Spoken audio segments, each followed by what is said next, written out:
Selamat datang kembali dalam siaran materi Sistem Indonesia Emas, sebuah ruang tenang untuk membaca masa depan bangsa dengan kejernihan, bukan dengan kegaduhan. Hari ini, pada edisi ke-54, kita akan membahas topik yang sangat penting, yaitu tentang daftar kejahatan besar dalam perspektif hukum Sistem Indonesia Emas. Kejahatan besar seringkali tidak dipahami oleh publik tentang batasan-batasannya, sehingga kejahatan berlangsung dan terjadi berulang-ulang. Dalam sistem Indonesia Emas, daftar kejahatan besar ditulis dengan tegas dalam konstitusi tanpa celah multitafsir. Mengapa demikian? Karena jika bangsa ingin kuat, maka batas-batas bahaya harus jelas, tidak boleh abu-abu. Sebelum kita membahasnya, mari kita lihat contoh dari luar negeri sebagai cermin. Yang pertama, Korea Selatan pernah mengadili presidennya sendiri, Park Geun-hye, karena dianggap melakukan langkah yang mengkhianati kepentingan bangsa. Hal serupa terjadi di negara-negara lain. Amerika Serikat, presiden bisa dimaksudkan jika mengancam keamanan nasional. Di Tiongkok, pejabat tinggi dihukum mati bila korupsinya mengancam stabilitas negara. Singapura, tindakan yang membuka peluang campur tangan asing dianggap kejahatan negara. Bangsa-bangsa besar memiliki daftar khusus kejahatan tingkat negara.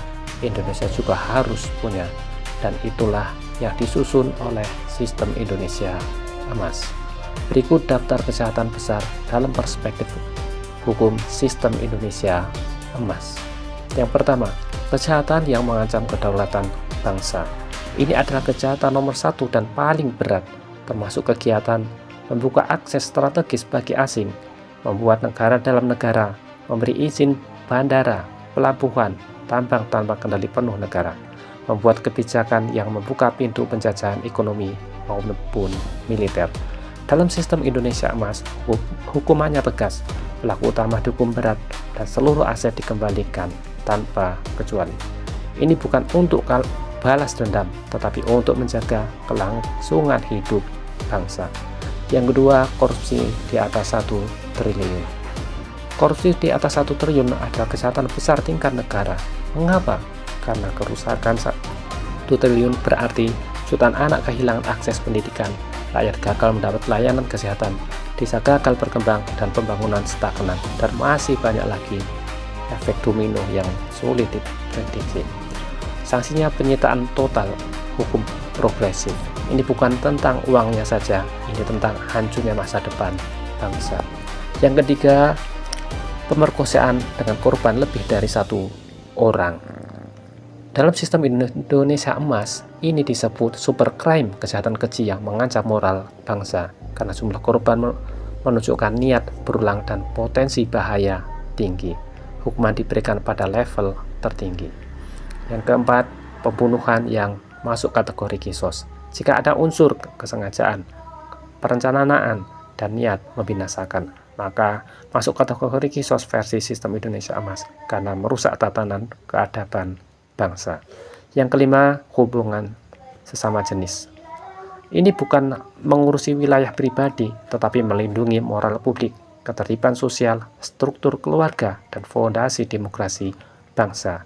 Negara hanya mengatur pada level publik dan legal, bukan kehidupan private yang tidak menimbulkan dampak sosial. Lalu muncul pertanyaan, bagaimana dengan kasus bandara ilegal di Morowali? Sistem Indonesia Emas memiliki logika sederhana. Bandara tanpa kendali penuh negara sama dengan kejahatan besar. Dalam hal ini kategori 1, karena mengancam secara langsung kedaulatan. Karena bandara adalah pintu udara, jalur logistik, potensi militer, pusat pergerakan strategis. Bandara ilegal sama dengan ancaman langsung, sanksi, pelaku utama dihukum berat, semua aset kembali kepada negara. Lalu bagaimana dengan pejabat yang meresmikan fasilitas itu? Dalam sistem Indonesia Emas dibedakan secara tegas, dilihat secara jernih. Jika awalnya prosedur benar, pejabat tidak bersalah karena ia hanya meresmikan berdasarkan data formal yang diberikan. Yang kedua, jika sejak awal cacat dan mengancam kedaulatan, maka pejabat dapat diperiksa dan dihukum, karena pejabat negara wajib mengutamakan kedaulatan. Tetapi catat baik-baik, semua harus melalui penyelidikan ilmiah, independen, bebas asumsi, dan bebas tekanan politik. Sistem Indonesia Emas tidak menghakimi individu. Sistem Indonesia Emas menghakimi prosedur dan dampaknya pada bangsa. Sekali lagi kami tekankan, ini bukan untuk menyerang tokoh manapun. Ini murni penjelasan hukum dalam perspektif sistem Indonesia Emas. Tujuannya, sekali lagi kami tegaskan bahwa ini bukan untuk menyerang siapapun. Ini murni penjelasan hukum dalam sistem Indonesia Emas. Tujuannya, membuka sudut pandang baru, mengedukasi rakyat, menumbuhkan daya kritis, mengajarkan pentingnya sistem yang kuat. Kita bukan sedang mempermasalahkan masa lalu tokoh tertentu, kita sedang membangun masa depan bangsa. Musuh bangsa bukan tokoh, tetapi ketidaksadaran kolektif. Saudaraku sebangsa setanah air, bangsa tidak runtuh karena musuh dari luar, bangsa runtuh karena kegaduhan yang dibiarkan masuk ke dalam jantungnya. Mari belajar menilai sesuatu dengan kepala jernih. Mari bertumbuh sebagai bangsa yang dewasa. Sebarkan materi ini sebagai renungan, bukan sebagai bahan serangan. Karena rezim jahat maupun kekuatan asing tidak takut senjata, mereka terbiasa berdagang senjata. Yang mereka takutkan adalah kesadaran kolektif bangsa. Sekali lagi, mari sebarkan. Bukan semata-mata untuk membesarkan channel ini, bukan pula untuk membesarkan penulis, tetapi untuk membangkitkan kesadaran bangsa.